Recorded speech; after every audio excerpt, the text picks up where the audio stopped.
में बल्दियाती इलेक्शन के पहले मरहले में पीटीआई के बड़े शहरों से सफाया, बड़े बड़े बुर्ज उलट गए। वफाकी वज़रा के रिश्तेदारों को भी हार का सामना। 64 में से 59 नशस्तों के नताइज आ गए। JUI 21, तहरीक इंसाफ 14, आज़ाद उम्मीदवार 9, ANP 8 नशस्तों पर कामयाब। मुस्लिम लीग नून 3, जमात इस्लामी 2, पीपल्स पार्टी और तहरीक इस्लाहात ने एक सीट जीती।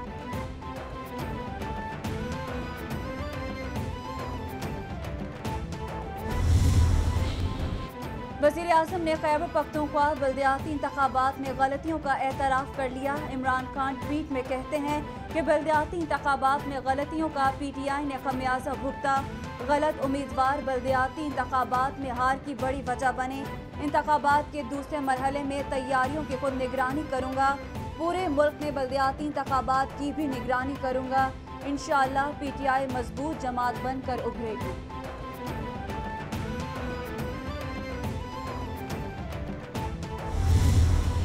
इतनी बुरी आपकी कारकर्दगी होगी, जब आपने नालायकी, नाअहली और बुरी परफॉर्मेंस के आपने अंबार लगाए होंगे, तारीख में रिकॉर्ड्स तोड़े होंगे, और लोगों की बात तो अलग, आपके MNAs, MPAs आपके साथ नहीं खड़े होंगे। जो आपने अवाम के साथ पिछले 4 साल में किया है, जिस तरह आपने महंगाई में उनको पीस के रख दिया है, अव्वल तो कोई मेरे ख्याल है टिकट लेने वाला नहीं रहेगा। जिनको और कहीं से टिकट नहीं मिलेगी और वो PTI का टिकट लेकर जब अवाम में जाएंगे, तो मेरा एक मशवरा है उनको, और वो ये है कि हेलमेट पहन के जाएं अवाम में, क्योंकि अवाम गुस्से में भरी बैठी है। कि PTI को खैबर पख्तूनख्वा में शर्मनाक शिकस्त हुई। नाअहली, नालायकी के रिकॉर्ड तोड़े हों तो नाकामी ही होगी। PTI रहनुमाओं को हेलमेट पहनकर आवाम में आना चाहिए। PTI का टिकट रुसवाई का निशान होगा। मरियम नवाज का तंज बोली, हुकूमत ने आवाम को महंगाई में पीस कर रख दिया। अभी वक्त है इमरान खान आवाम को जान छोड़ें। नवाज शरीफ वतन वापसी के लिए बेचैन है। शहबाज शरीफ सदर हैं, मगर फैसला नवाज शरीफ करते हैं।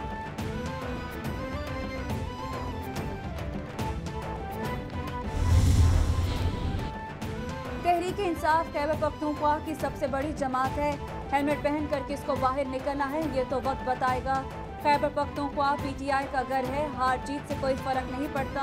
मुआविन खुसूसी शहबाज गिल का रद्द-ए-अमल, बोले, हम हारने के बाद अदारों को इल्ज़ाम नहीं देते, ना ही नामुनासिब जुबान इस्तेमाल करते हैं। बल्दियाती इंतखाबात में PTI ही PTI से लड़ रही थी। मुकम्मल नताइज आने पर सबसे आगे होंगे।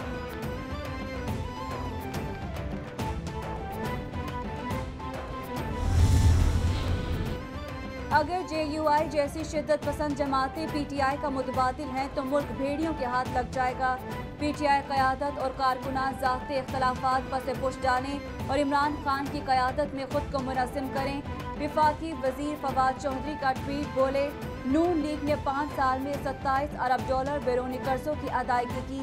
PTI की 5 सालों में अदायगी $55 अरब होगी।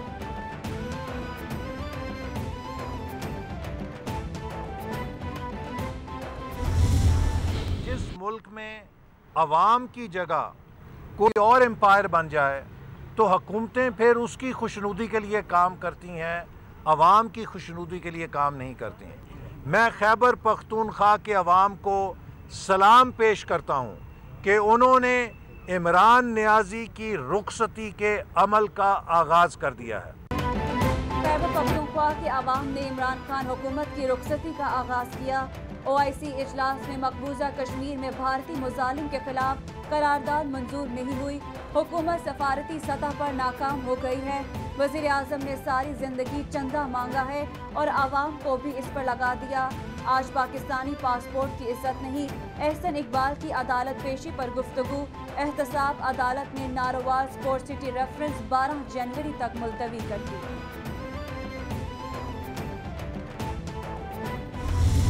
खैबर पख्तूनख्वा जो PTI का गढ़ था, ये वो खैबर पख्तूनख्वा जहाँ PTI ने जन्म लिया, वो खैबर पख्तूनख्वा जहाँ PTI ने बाकी तमाम जमातों को एक तरह से फारिग कर दिया था। उस इलाके में अगर PTI का ये हशर हो सकता है तो आप अंदाजा लगा लीजिए कि सूबा सिंध के बल्दियाती इलेक्शन में क्या होगा, पंजाब के बल्दियाती इलेक्शन में क्या होगा और बलूचिस्तान के बल्दियाती इलेक्शन में क्या होगा। सूबा सिंध में कोई नया बल्दियाती निज़ाम नहीं आया। बल्दियाती निज़ाम वही है जो 2013 के कानून के तहत बना था। बल्दियाती निज़ाम वही है जिस पे पिछली बल्दियाती नुमाइंदों ने अपनी मुद्दत पूरी की है। वज़ीर इत्तलात सिंध सईद गनी कहते हैं कि खैबर पख्तूनख्वा बल्दियाती इलेक्शन के कई नताइज रोके गए। आसिफ जरदारी ने कहा था कि PTI का जन्म खैबर पख्तूनख्वा से हुआ, वहीं दफन भी होगा। PTI का खैबर पख्तूनख्वा से जनाजा निकला है। खैबर पख्तूनख्वा PTI का गढ़ था। सिंध में कोई नया बल्दियाती निज़ाम नहीं आया। बल्दियाती कवानीन को बेहतर बनाने के लिए तरामीम की हैं।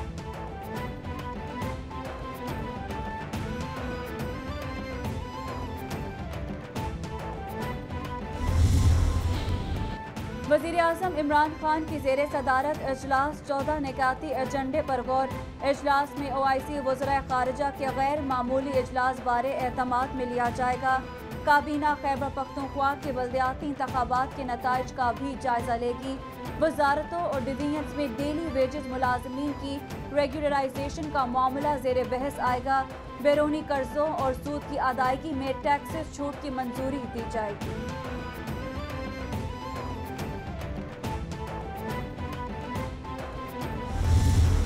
बावजूद कि वहाँ पर हुकूमत भी थी, पुलिस भी थी, और ये पहली दफ़ा है कि 2 दिन पहले से धांधली शुरू हो गई। उसके वीडियो रिकॉर्डिंग्स मौजूद हैं, लेकिन फिर भी अवाम ने एक शिकस्त फाश इस हुकूमत को दी है। मुल्क की हालत ये है कि क्या तो रिजाल है, आप अशखास नहीं ढूंढ सकते जिन पे आप एतमाद कर सकें। यहाँ इस हुकूमत के एहलकारों के बयानात आपस में नहीं मिलते।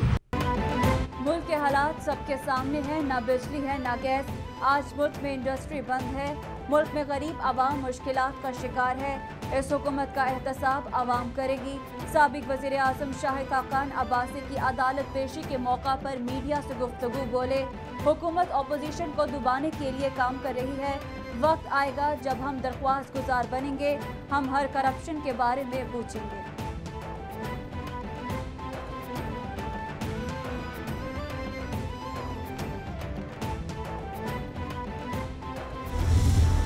रोड कारपेटिंग का काम स्टार्ट होगा, जिसमें पहली तरजीह डिस्ट्रिक्ट सेंट्रल को और डिस्ट्रिक्ट वेस्ट को दी जा रही है, ताकि वो लोग जो मेरी सियासी जमात को के ऊपर नुक्ताचीनी करते हैं, मेरी सियासी जमात के ऊपर इल्जामात लगाते हैं, मेरी सियासी जमात अपने किरदार से, अपनी परफॉर्मेंस से, अपने काम से ये साबित कर रही है कि बिलावल भुट्टो जरदारी बिला तफरीक आवाम की खिदमत करने में यकीन रखता है।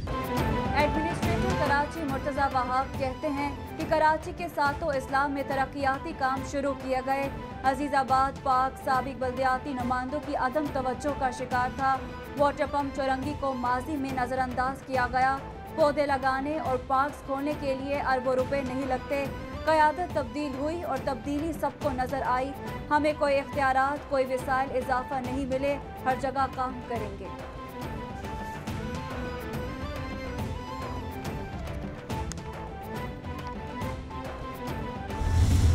We would like to pick up their feedback and make appropriate changes in bringing about the requisite changes in these kind of the policies. Improvement in legal regime to facilitate investor, and that is what one of the major focuses. And the main message is that inshallah ta'ala between Board of Investment and CPAC Authority we are working on one-stop shop, or you see the main facilitation center, one window kind of operation.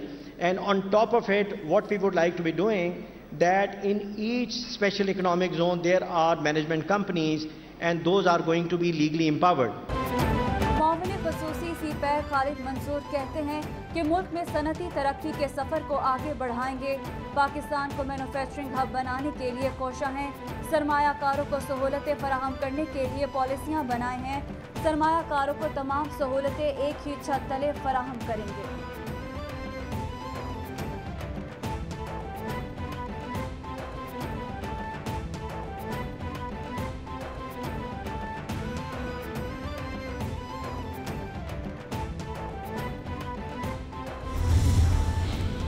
वज़ीर आला पंजाब से सूबाई वज़ीर इंसानी हकूक़ और अक़लियती अमूर की सरबराही वफ़द की मुलाकात। उस्मान बुज़दार कहते हैं पंजाब में अक़लियतों के हकूक़ के तहफ़्फ़ुज़ के लिए ख़ुसूसी कमीशन बनाया गया।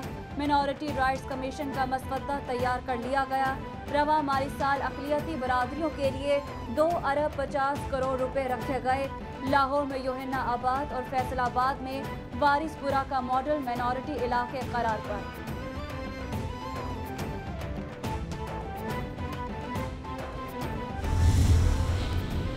इस्लामाबाद हाई कोर्ट ने एवनफील्ड रेफरेंस में सजा के खिलाफ मरियम नवाज की अपील पर समाअत 18 जनवरी तक मुलतवी कर दी।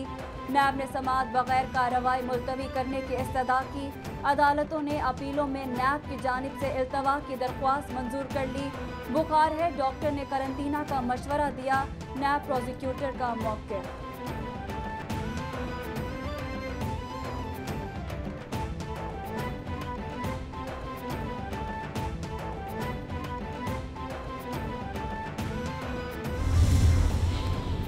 इस्लामाबाद हाई कोर्ट ने वज़ीर आज़म नाअहली दरख्वास्त वापस लेने की बुनियाद पर खारिज कर दी। अदालत ने दरख्वास्त गुजार की जानिब से दरख्वास्त वापस लेने पर केस निपटा दिया। चीफ जस्टिस अतर मिनल्लाह और जस्टिस अरबाब मोहम्मद ताहिर ने फैसला सुनाया। दरख्वास्त गुजार अब्दुल वहाब बलोच ने इमरान खान की नाअहली के लिए इस्लामाबाद हाई कोर्ट से रुजू किया था।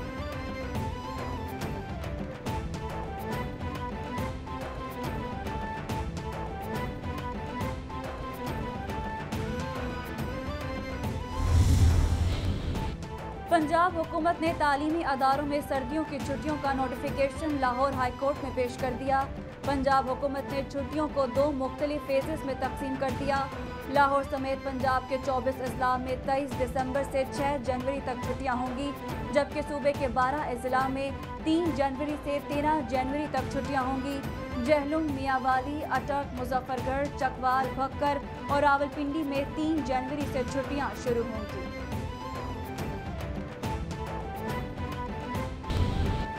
नवाज शरीफ के दौरान इलाज हुकूमती मेडिकल बोर्ड के मेंबर और मारूफ माहिर इमराज खून डॉक्टर ताहिर शम्सी कराची में इंतकाल कर गए।